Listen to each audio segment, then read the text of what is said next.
දැන් වෙලා උදේ පාන්දර 4:50යි. එන්න මගෙත් එක්ක වැඩට යමු. එතනින් යනකොට හිතට දැනෙන්නේ මාර නිදහසක්. 5ට විනාඩි 10යි තියෙන්නේ. ඉතින් අපි සයින් ඔන් වෙලාම ඉමු.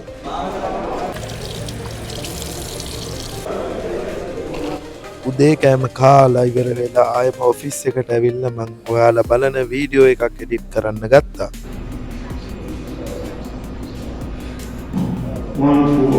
වීඩියෝ එඩිට් කරම පැය 7ක් ගෙවිලා ඉවරුණා මම දන්නෙත් නැහැ. අන්තිම පැයේදී තමයි මට ටාස්ක් එකක් හම්බුනේ. ඉතින් දැන් තියෙන්නේ මෙට්‍රෝ ස්ටේෂන් එකේ ඉඳන් ඩිපෝටයි ඩිපෝ ඉඳන් මෙට්‍රෝ ස්ටේෂන් එකටයි ඩ්‍රයිවර්ලා අරන් යන්න.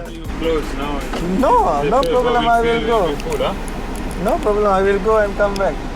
No issue if you want to take a call. Yeah, for sure. No worries, no camera, so I'm not ready. There's some bus, camera is working. Okay. Okay? Okay.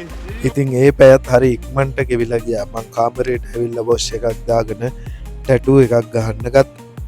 මේ video එක තට්ටේ තියෙන අය දැක්කොත් නම් අනිවාර්යෙන් මට කතා කරනවා මැසේජ් එකක් දානවා. ඒක ෂුවර්. බලන්නකෝ මේක වෙනස්ම විදිහේ වැඩක්.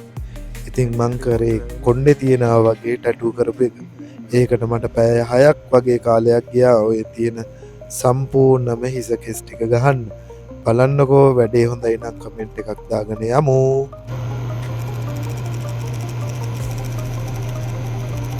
මේ තියෙන්නේ පළවෙනි සීසන් එක. ඊට පස්සේ ටික දවසක් ගියාට පස්සේ ආයෙම ගහන්න ඕනේ දෙවෙනි සීසන් එක. තියෙන අඩුපාඩු ඔක්කොම නැති වෙලා හරියට වැදිලා නැති තැන් හදලා ඔක්කොම සම්පූර්ණ වෙන්න. ඉතින් මේ තියෙන්නේ ෆයිනල් ලුක් එක. බලන්නකෝ. එහෙනම් අද දවසත් ඉවරයි. ගිහින් එන්නම්.